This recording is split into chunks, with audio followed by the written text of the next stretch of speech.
Hello అండి. అందరూ ఎలా ఉన్నారు? వర్షం పడుతూ క్లైమేట్ చాలా కూల్‌గా ఉంది గదండీ! ఇలాంటప్పుడు ఏమైనా వేడి వేడిగా స్నాక్స్ తినాలా అని ఉందా?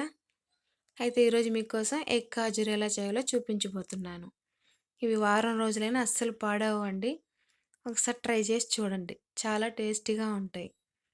దానికి ముందుగా ఒక బౌల్ తీసుకొని 200 గ్రామ్ షుగర్ తీసుకొని 2 ఎగ్స్ అందులో పగలగొట్టి వేసుకోవాలి.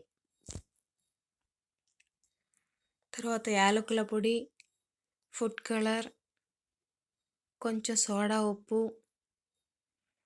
2 స్పూన్ బొంబాయి రవ్వ వేసి అన్నింటిని బాగా కలుపుకోవాలి.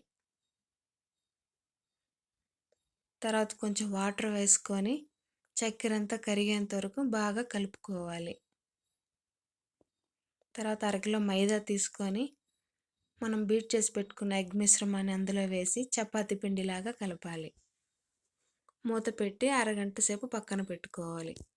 అరగంట తర్వాత రోల్ చేసుకొని వీడియోలో చూపిస్తున్న విధంగా కట్ చేసుకోవాలి. తర్వాత స్టవ్ వెలిగించి ఆయిల్ వేసుకొని ఆయిల్ కొంచెం వేడైన తర్వాత అన్నింటిని వాటిలో వేసుకొని ఫ్రై చేసుకోవాలి. మంటను సిమ్లోనే పెట్టి చేయాలండి, హైలో అస్సలు పెట్టకూడదు. తర్వాత అన్నింటిని టర్న్ చేసుకొని ఫ్రై అయిన తర్వాత బౌల్లోకి తీసుకోవాలి. తర్వాత రౌండ్ షేప్ వాటిని కూడా వేసి ఫ్రై చేసుకోవాలి. చూసారా, పగుళ్ళు వచ్చాయి. ఇలా పగుళ్ళు వస్తే లోపలంతా కూడా చక్కగా ఉడికినట్టే.